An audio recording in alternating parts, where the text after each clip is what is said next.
세상에는 허물 없는 사람은 없습니다. 아무리 완벽해 보이는 사람이라 할지라도 가까이서 보게 되면 허물이 보이기 시작합니다. 그래서 사람 사이는 너무 멀어서도 안 되지만 너무 가까워서도 안 됩니다. 사람이 너무 가까우면 단점이 보이고 약점이 보이기 때문입니다. 그래서 아무리 친한 사람이라 할지라도 어느 정도 거리를 둬야 하는 것입니다. 며느리도 마찬가지입니다. 며느리가 멀리 살 때는 참 좋아 보였습니다. 그런데 가까이 살면 며느리가 미워 보이기 시작한다라는 거예요. 우리나라 속담에 며느리가 미우면 웃는 것도 밉다라는 말이 있어요. 예로부터 우리나라는 시어머니와 며느리 관계가 정말 그렇게 좋지는 않았어요. 우리 며느리는 참 까칠해. 근데 실제로 만나보면 성격이 괜찮아요. 우리 며느리는 얼굴이 너무 못생겼어. 근데 실제로 만나보면 뭐 그렇게 못생기지 않았어요. 나름대로 봐줄만 합니다. 얼굴이 예뻐서 그거 어디다 쓰겠어요. 그냥 제가 볼 때 며느리 얼굴은 그냥 데리고 다니기에 부끄럽지 않을 정도만 되면 아무 문제는 없는 것 같아요. 얼굴 예쁜 거 사실 아무 소용 없습니다. 아무리 예뻐도 여러분 같이 3년만 살면 여잔지 남잔지 구분이 안 됩니다. 다 그렇지 않나요? 3년이 너무 긴가요? 한 1년? 우리 사회는 키가 작아. 근데 실제로 보면 키가 그렇게 작지도 않아요. 우리 사회는 연봉이 얼마 안 돼. 요즘 세상에 직장 있는 것만 해도 감사한 것 아닌가요? 예수 믿는 사람은 항상 긍정적으로 보는 거예요. 항상 좋은 쪽으로 생각해야 돼요. 우리 며느리 최고야. 우리 며느리만한 애가 없어. 우리 사위 정말 성격이 더 좋아. 정말 너무너무 괜찮은 사람이야. 예수 믿는 사람은요, 항상 좋은 말을 해야 돼요. 감사의 말을 해야 돼요. 항상 긍정적인 말을 해야 돼요. 축복의 말을 해야 하는 거예요. 이것이 바로 예수 믿는 사람의 언어 습관이에요.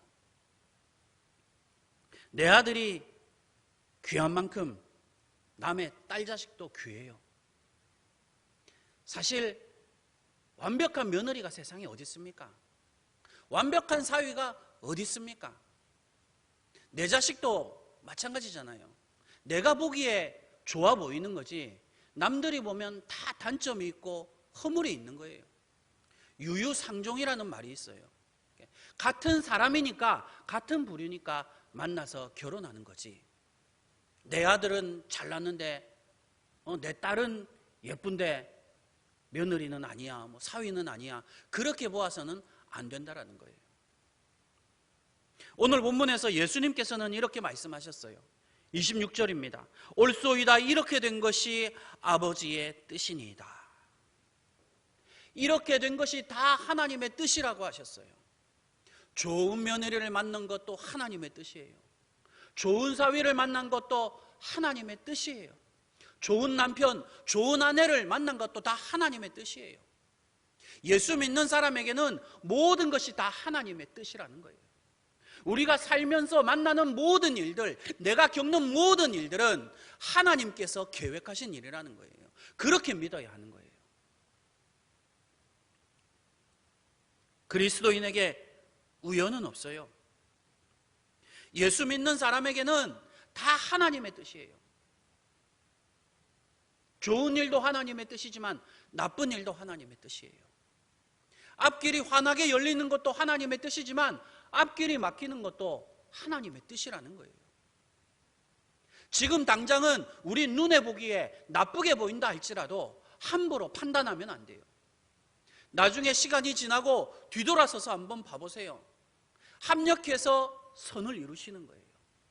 복되게 하시는 거예요. 그러므로 우리의 짧은 생각으로 함부로 판단하지 말고 이 모든 것이 다 하나님의 뜻입니다. 하나님의 은혜입니다. 하나님의 사랑입니다. 이것이 바로 우리들의 믿음이라는 거예요. 사람을 만드신 분은 하나님이세요. 우리는 하나님의 형상으로 지음받은 거예요. 그래서 사람은 하나님의 뜻대로 살 때 가장 행복한 거예요. 하나님의 뜻을 우리 삶의 최우선으로 살아갈 때 우리의 인생이 만족이 넘치는 거예요. 이것이 바로 하나님이 만드신 영적인 원리라는 거예요. 그렇다고 해서 직장도 내팽개치고 기도만 하라는 것은 절대 아닙니다. 학교도 관두고 산속에 올라가서 기도원에 가라는 것은 절대로 아니에요. 직장도 그만둬라, 학교도 그만둬라, 가정도 그만둬라 하는 것은 이단이나 하는 얘기지요. 예수 믿는 사람은 믿음 생활도 잘해야 되고 교회 생활도 잘해야 하지만 세상에서도 잘해야 해요. 똑바로 살아야 된다는 거지요. 성실하게 살아야 돼요. 하나님의 뜻을 먼저 구하라는 것은 삶의 우선순위를 말하는 거예요. 세상에 어떤 일이라도 먼저 하기 전에 제일 먼저 하나님의 뜻을 찾아야 한다는 거예요. 나를 이 회사에 보내주신 하나님의 뜻이 무엇인가? 나에게 이 사업체를 주신 하나님의 숨겨진 의도가 뭔가? 나를 이 교회에 보내주신 하나님의 생각이 무엇인가? 우리를 이곳에 보내주신, 우리를 이곳에 세워주신 하나님의 뜻과 목적을 발견해야 하는 거예요. 여러분, 아침에 일찍 일어나서 제일 먼저 무엇을 하십니까? 사람과 대화하기 전에 먼저 예수님과 대화하세요. 먼저 기도하세요. 예수님이 우선이에요. 제일 먼저 직장에 나가서 무엇을 하십니까? 일을 하기 전에 먼저 성경 말씀 한 장 읽으세요. 예수님의 말씀이 우선이라는 거예요. 우리가 복받는 비결이 예수님에게 있어요. 우리의 일이 잘 풀리는 비결이 예수님에게 있다라는 거예요. 그래서 삶의 제일 우선순위를 하나님의 뜻으로 삼아야 하는 거예요. 마태복음 16장에 나오는 내용이에요. 예수님께서 제자들을 모아놓고 말씀하셨어요. 나는 이제 곧 십자가에 못 박혀 죽을 것이다. 사람들의 수치가 되고 조롱거리가 되고 십자가 위에서 모든 피를 다 흘려 죽어야만 한다. 베드로가 깜짝 놀라서 예수님의 바지가랑이를 붙잡고 소리를 쳤어요. 예수님, 안 됩니다. 절대로 안 됩니다. 주님은 오래오래 사셔야 합니다. 오래오래 사시면서 하나님을 위해서 큰 일을 하셔야 합니다. 세상을 위해서 많은 일을 하셔야 합니다. 절대로 죽으시면 안 됩니다. 베드로가 사사로운 욕심을 채우려고 한 말은 아니었어요. 베드로는 예수님을 진심으로 생각해서 한 말이었어요. 예수님을 진심으로 사랑해서 한 말이었어요. 베드로는 예수님에 대해서 진심이 아니었던 적이 한 번도 없었어요. 하지만 예수님께서는 베드로를 책망하셨어요. 사탄아, 내 뒤로 물러가라. 너는 하나님의 뜻을 생각하지 않고 사람의 뜻을 생각하는구나. 이게 무슨 말씀입니까? 하나님의 뜻은 예수님의 십자가의 죽음이었어요. 예수님의 십자가의 피로 온 인류의 모든 죄를 다 사하시고 우리를 구원하시는 것이 하나님의 뜻이었어요. 그런데 베드로는 하나님의 뜻을 깨닫지 못했어요. 하나님의 뜻을 구하지 못했어요. 인간적인 애처로움만 있었던 거예요. 인간적인 뜻을 구했던 거예요. 그래서 예수님 죽으시면 안 된다고, 절대로 안 된다고. 그것은 마귀의 속임수였다라는 거예요. 마귀는 교묘합니다. 사람의 뜻을 하나님의 뜻처럼 포장해요. 사람의 생각을 하나님의 뜻처럼 꾸미는 거예요. 하지만 성령이 충만한 사람은 달라요. 성령이 충만한 사람은 사람의 뜻을 구하지 아니하고 예수님의 뜻을 구하는 거예요. 사람이 원하는 것을 행하지 아니하고 예수 그리스도께서 원하는 것을 행하는 거예요. 세상에 소망을 두지 아니하고 예수님께 소망을 두는 거예요. 세상의 부귀영화를 사랑하지 아니하고 예수 그리스도를 사랑하는 거예요. 예수가 꿈이 되는 거예요. 예수가 비전이 되는 거예요.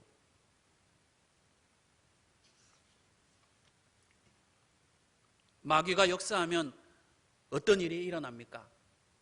첫 번째, 제일 먼저 나타나는 현상이 성적으로 타락하게 돼요. 간음하게 돼요. 하나님이 짝 주어주신 배우자를 버리고 눈만 맞으면 암호하거나 간음을 저지르게 돼요. 동성연애가 퍼지게 돼요. 남자가 남자와 더불어 부끄러운 짓을 행하는 거예요. 여자가 여자와 더불어 창피한 짓을 행하는 거예요. 어린아이들에게 성적인 흥분을 느끼는 소아 성애자들이 점점 많아져요. 마귀가 역사하면 이런 성적인 타락이 일어나요. 그런데 그런 사람들이 뭐라고 얘기하냐면 이것은 성소수자들의 권리다. 나라마다 퀴어 축제하지 않는 것이 아무데도 없어요. 다 동성연애자들이 판을 치고, 이것이 성소수자들의 권리라고 하면서 죄를 그럴듯하게 포장하는 거예요. 하지만 성경은 분명히 말하고 있어요. 이 모든 것들은 죄악이라고 하셨어요. 하나님이 보실 때에 가증히 여기는 것이라고 하셨어요. 오해하지 마세요, 여러분. 제가 그렇다고 해서 동성연애자들을 돌로 쳐 죽이자, 우리가 저 사람들을 차별해야 된다, 그런 말이 아니에요. 우리나라에 동성연애자라고 해서 차별하는 것이 세상에 어디 있습니까? 저는 신앙적인 것을 말씀드리는 거예요. 성경적인 것을 말씀드리는 거예요. 성경은 분명히 동성연애를 죄악이라고 하고 있어요. 마귀의 역사라고 하고 있어요. 이것을 유전이라고 말하는 사람이 있는데 그런 것이 어떻게 유전이 될 수 있겠어요? 죄예요, 죄.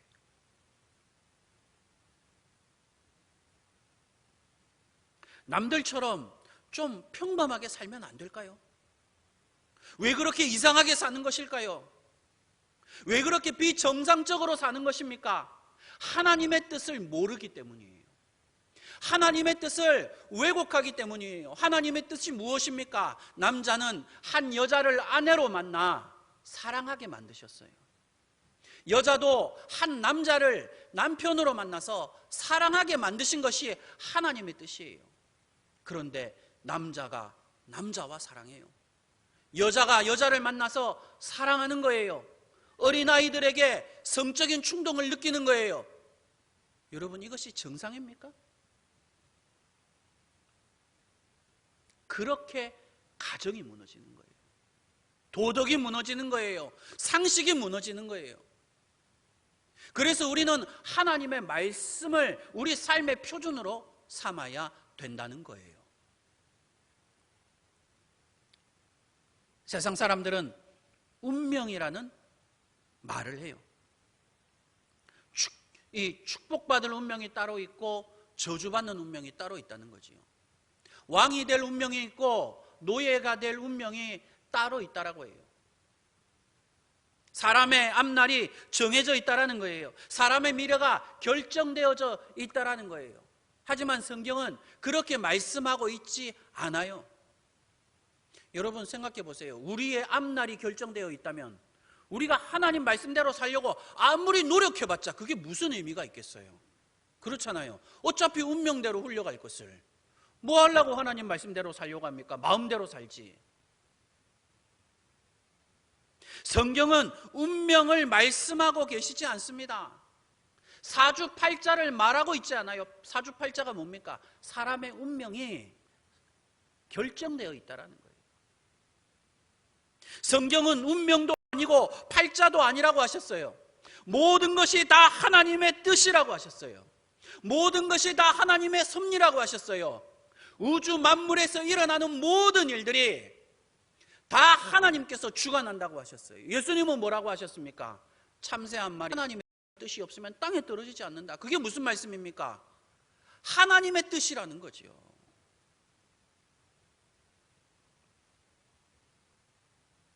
다윗은 별 볼 일 없는 사람이었습니다. 양치는 목동이었어요. 성경을 읽어보세요. 아버지한테도 인정받지 못했어요. 형들에게도 무시를 당했던 사람이에요. 얼굴이 붉고 예뻐서 계집애 같다라는 놀림을 받았어요. 덩치가 작아서 남자답지 못하다고 했어요. 그런데 다윗이 이스라엘의 왕이 됐어요. 민족을 위기에서 구한 영웅이 됐단 말이에요. 그렇다면 이것은 다윗이 왕이 될 팔자를 타고났기 때문입니까? 왕이 될 사주를 타고났나요? 그런 운명이었나요? 아니에요. 하나님의 뜻이었어요. 하나님의 섭리였어요. 하나님께서 다윗을 왕으로 세우신 거예요. 하나님께서 다윗의 손을 통해서 이스라엘을 위기에서 구하게 하셨던 거예요. 운명은 없어요. 사주팔자도 없어요. 인간의 모든 생사화복은 다 하나님께서 결정하시는 거예요. 우리 민족은 역사가 5,000년이에요. 조선 왕조만 하더라도 519년이에요. 그런데 미국은 역사가 245년밖에 안 됐어요. 그런데 미국은 세상에서 가장 부유한 나라예요. 세상의 모든 돈이 다 미국으로 몰려 들어가요. 먹을 것이 넘쳐나요. 입을 것이 넘쳐나요. 자동차가 끝도 없어요. 미국은 세상에서 가장 강력한 나라예요. 어떤 나라도 미국과 싸워서 이길 수가 없어요. 그런 생각도 못하지요.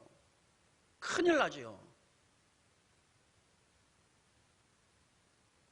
학자들은 말하기를 인류 역사상 가장 강력한 나라가 미국이라고 했어요. 몽골이 아닙니다. 로마도 아닙니다. 미국입니다. 근데 왜 이렇게 미국이 강력한 나라, 부유한 나라가 됐습니까? 다 하나님의 뜻이에요. 아니 245년밖에 안 된 나라가 아니 어떻게 그 짧은 시간에 이렇게 역사를 이룰 수 있겠어요? 미국의 조상이 누굽니까? 청교도입니다. 그들은 예수님을 한번 내 마음대로 자유롭게 제대로 믿고 싶어서 아메리카 대륙으로 넘어왔어요. 먹을 것도 없었어요. 입을 것도 없었어요. 집도 없었어요. 그래도 그들은 제일 먼저 집을 짓지 않고 하나님의 교회를 지었어요. 제일 먼저 하나님 앞에 예배를 드렸어요. 그들은 목숨을 걸고 예수를 믿었어요. 생명을 걸고 예수를 믿었어요. 그들의 삶의 최우선순위는 바로 예수님이었어요. 하나님께서 그 청교도를 보시고 미국을 마음껏 축복하신 거예요. 어떻게 245년 만에 세계에서 가장 강한 나라를 만들 수 있겠습니까? 말도 안 되는 거죠. 한 나라가 흥하고 망하는 것도 다 하나님의 뜻이라는 거예요. 여러분은 어떻게 예수님을 믿게 되셨습니까? 운이 좋아서 예수님을 믿으셨습니까? 아니면 여러분의 사주팔자가 예수를 믿을 운명입니까? 아니에요. 여러분이 예수님을 믿어서 구원을 받은 이유가 무엇입니까? 여러분들이 지옥의 권세를 이기고 하나님의 자녀가 된 이유가 무엇입니까? 다 예수 그리스도의 뜻이에요. 예수 그리스도의 섭리예요. 예수 그리스도께서 여러분을 택하셨기 때문이에요. 예수께서 여러분을 사랑하셨기 때문이에요. 그래서 우리가 구원받은 거지요. 그럴 운명이 세상에 어디 있습니까? 어떤 처녀가 총각을 소개받았어요. 첫 만남을 소박한 칼국수 집으로 갔대요. 그런데 이 총각이 그 칼국수를 앞접시에 먹기 좋게 이렇게 탁 담아서 아가씨에게 이렇게 탁 줬는데 그 총각이 손을 발발발발 떨고 있는 거예요. 그러니까 이 처녀가 야, 요즘처럼 이렇게 삭막한 세상에 이렇게 순수한 청년이 있구나 싶어서 그 모습에 감동을 해서 그 남자와 결혼을 했대요. 그런데 결혼해서 보니까 남자가 알코올 중독 증상, 금단 증상에 와서 이게 발발발발 떨었다는 거예요. 그래서 아주 손을 떨고 있는 모습을 보면 우라가 치민다는 거예요.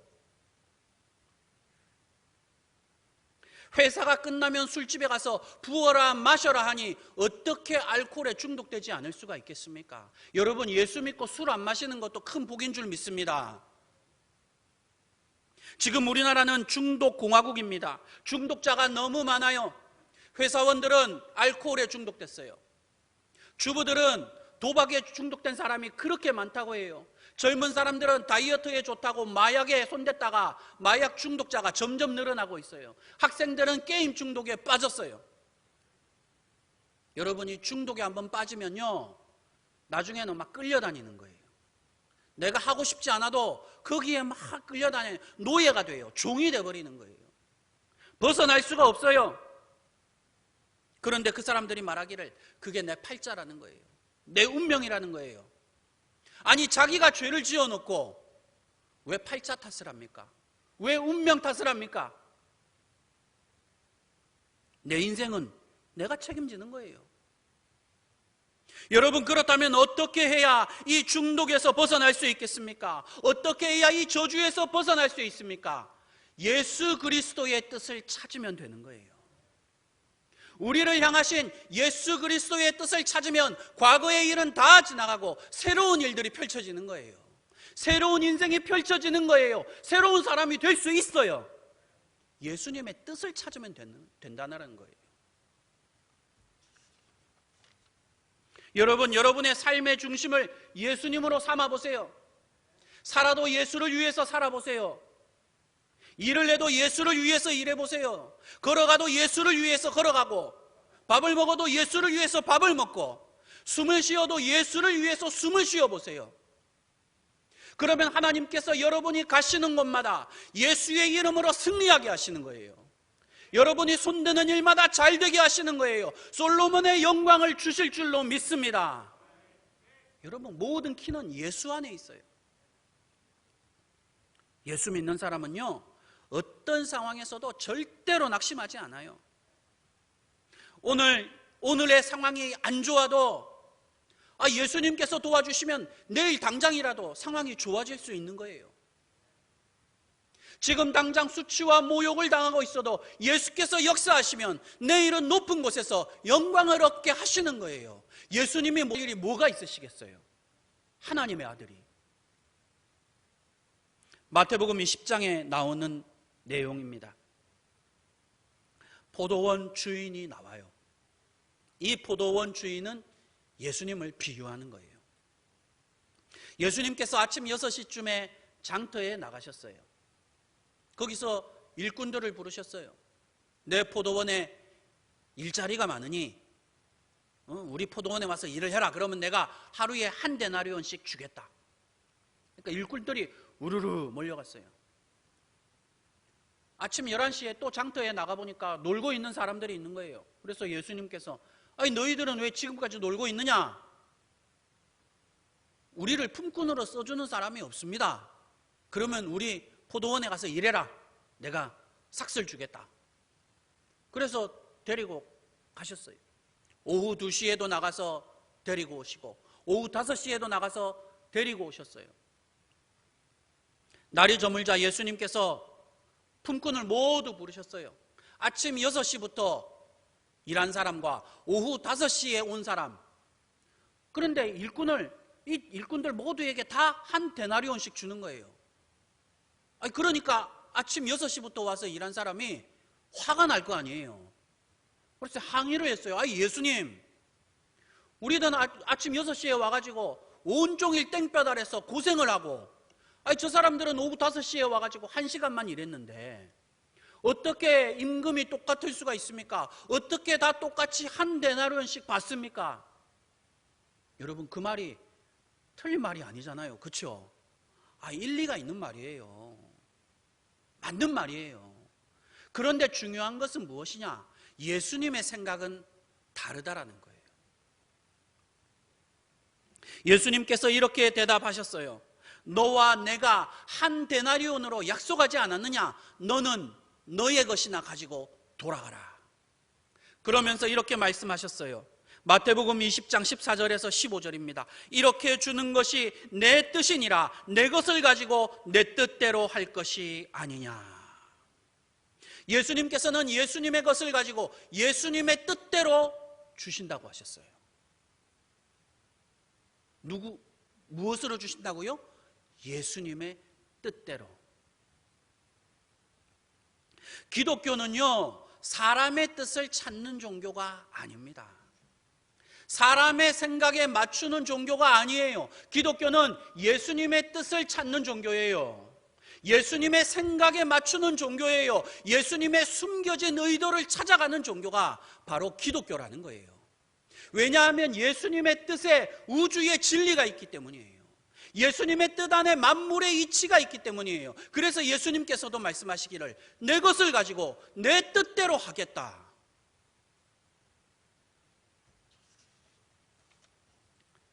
누가 예수님의 높은 뜻을 이해할 수 있겠습니까? 누가 예수님의 깊은 생각을 측량할 수 있겠습니까? 만약에 인간이 예수님의 뜻을 이해하고 깨달을 수 있다면 그거는 아마 만들어낸 예수님일 거예요. 그렇죠? 인간이 만들어낸 예수님밖에 안 돼요. 그런데 우리는 예수님의 뜻을 측량할 수가 없어요. 마치 하늘이 땅에서 높음 같이 예수님의 생각은 너무 높아서 인간이 이해할 수도 없고 접근할 수도 없고 깨달을 수도 없는 것이라는 성경은 말씀하고 있습니다. 성경은 어떤 책입니까? 재미있는 이야기 책이 아니에요. 성경은 이스라엘의 역사를 적어놓은 단순한 역사책이 아닙니다. 성경은 어떤 책입니까? 하나님의 뜻을 찾아가는 선지자들의 신앙 고백이에요. 하나님의 숨겨진 의도를 찾아가는 우리 신앙의 선조들의 거룩한 믿음의 발자취예요. 그게 성경이라는 거예요. 우리가 성경 속에서 하나님의 뜻을 찾게 되면 어떤 일이 일어납니까? 축복이 임하게 돼요. 영적인 축복이 임해요. 마음을 다해서 예수님을 사랑하게 돼요. 목숨을 다해서 예수를 사랑하게 돼요. 뜻을 다해서 예수를 사랑하고 힘을 다해서 예수를 사랑하게 되는 거예요. 여러분, 예수님을 사랑하는 것도요, 아무나 사랑 못합니다. 하나님께서 특별히 축복하신 사람만 예수를 사랑할 수 있어요. 왜냐하면 그것이 엄청난 영적인 특권이거든요.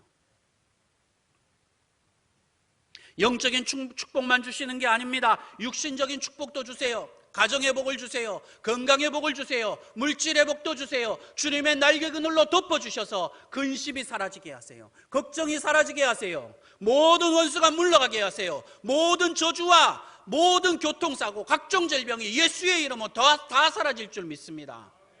이런 축복이 하나님의 뜻을 깨닫는 자에게 임한다는 거예요.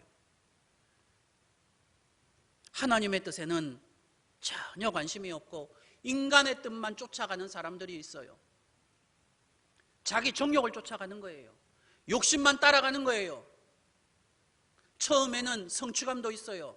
만족이 있어요. 하지만 그 끝에는 공허함밖에 없어요. 허무함밖에 없어요. 왜냐하면 거기에는 하나님의 뜻이 없기 때문이에요. 여러분, 당장 환경이 어렵다고 낙심하지 마세요. 궁핍하다고 절망하지 마세요. 하나님의 뜻을 찾으세요. 하나님의 뜻에 순종하세요. 하나님의 뜻에 따라 사세요. 그러면 하나님께서 하늘 창고를 열어주실 줄 믿습니다. 쌓을 것이 없도록 엄청난 축복으로 여러분의 인생에 부어주실 줄로 믿습니다. 부족함이 없는 삶을 살게 하시는 거예요. 여러분, 그렇다면 하나님의 뜻이 어디에 있습니까? 무엇이 하나님의 궁극적인 뜻입니까? 그것은 바로 하나님의 독생자 예수 그리스도가 하나님의 뜻이라는 거예요. 예수 그리스도가 하나님의 진리예요. 예수 그리스도가 하나님의 마음이에요. 예수 그리스도가 하나님의 심장이에요. 성공한 사람은 어떤 사람입니까? 많은 돈을 번 사람입니까? 높은 자리에 올라간 사람입니까? 물론 성공한 사람일 수도 있어요. 하지만 진정으로 성공한 사람은 예수를 풍성하게 소유하는 사람이에요. 그의 몸과 영혼이 예수로 충만한 사람이 진짜 성공한 사람이에요. 어떤 사람이 지혜로운 사람입니까? 박사학위를 막 5개, 6개씩 가지고 있는 사람이 지혜로운 사람입니까? 그런 사람도 지혜로운 사람일 수는 있어요. 하지만 진짜 지혜로운 사람은 예수를 충만하게 깨달은 사람이 진짜 지혜자예요. 예수님을 믿으면요, 사람이요, 자유하게 돼요. 비싼 옷을 입지 않아도 신경 안 써요. 좋은 차를 타고 다니지 못해도 그런데 관심이 없어요. 옛날에는 저렴한 옷을 입고 다니면 위축이 됐어요. 작은 차를 타고 다니면 기가 죽었어요. 그래서 옷 사고 차 사고 그런데 생명을 걸었어요. 그게 삶의 목적이었어요. 그런데 하나님의 뜻을 깨달으면 어떻게 됩니까? 그런 것이 아무 상관이 없어져요. 아무 의미가 없어지는 거예요. 이제는 예수 그리스도가 삶의 목적이 되는 거예요. 예수님을 사랑하게 되는 거예요. 자유하게 되는 거죠. 그래서 예수님께서도 말씀하셨어요. 진리를 알지니 진리가 너희를 자유하게 하리라. 진정한 자유가 임하는 거죠. 우리 민족은 5,000년 역사상 가장 좋은 시대를 살고 있어요. 우리 민족이 지금처럼 풍요로운 시대를, 지금같이 풍요로운 시대가 없었어요. 지금처럼 평화로운 시대가 없어요. 지금처럼 대한민국이 전 세계에서 인정받고 있는 그런 시절이 없었어요. 정말 우리나라 살기 좋습니다. 그런데 많은 사람들이 방황하고 있어요. 많은 사람들이 공허함에 빠져 있어요. 왜 그렇습니까? 하나님의 뜻을 찾지 못했기 때문이에요. 하나님의 뜻을 알지 못했기 때문이에요. 이것이 없으면 아무 의미가 없어요. 이것을 알지 못하면 아무 의미가 없는 거예요. 말씀을 정리하고 마치겠습니다. 예수 믿는 사람은 살면서 만나게 되는 모든 일들이 다 하나님의 뜻이에요. 그렇게 믿어야 돼요. 예수 믿는 사람에게는 하나님의 뜻이 아닌 것이 아무것도 없어요. 운명이 어디 있습니까? 팔자가 어디 있습니까? 하나님의 뜻만 있는 거죠. 아무리 별 볼 일 없는 사람이라 할지라도 하나님의 뜻만 있다면 우리는 다윗처럼 고귀한 인생을 살 수 있는 거예요. 언제 어디서나 항상 하나님의 뜻대로 살아가는 그런 주의 백성들이 되시기를 주님의 이름으로 간절히 축원합니다. 기도하겠습니다.